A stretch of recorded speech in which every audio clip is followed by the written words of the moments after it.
बहुत समय पहले की बात है। एक छोटे से गांव चंपापुर में गोलू नाम का एक गरीब लड़का अपनी माँ के साथ रहता था।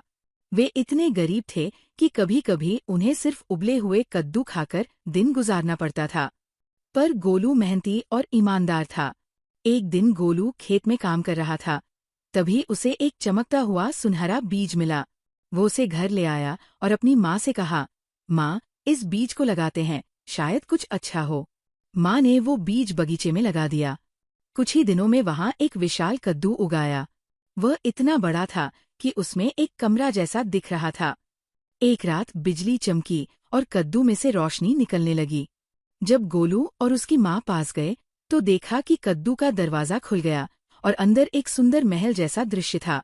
सोने की दीवारें, झरने और स्वादिष्ट भोजन।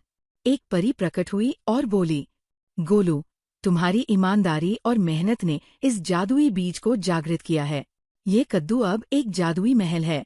तुम जब चाहो इसमें रह सकते हो, लेकिन एक शर्त है, इसका उपयोग सिर्फ अच्छे कार्यों के लिए करना।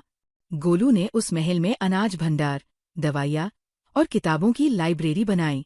गांव के गरीब, बीमार और बच्चे वहां आकर लाभ लेने लगे।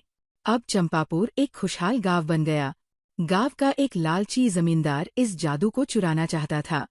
उसने महल में घुसने की कोशिश की, लेकिन जैसे ही वो अंदर घुसा, कद्दू वापस एक साधारण सब्जी बन गया और जमींदार उसमें फंस गया। परी फिर आई और बोली, जादू सिर्फ उनके लिए होता है जो दूसरों का भला चाहते हैं। सच्ची मेहनत, ईमानदारी और सेवा का फल जरूर मिलता है। और जो जादू दूसरों की भलाई के लिए हो, वही सच्चा जादू होता है।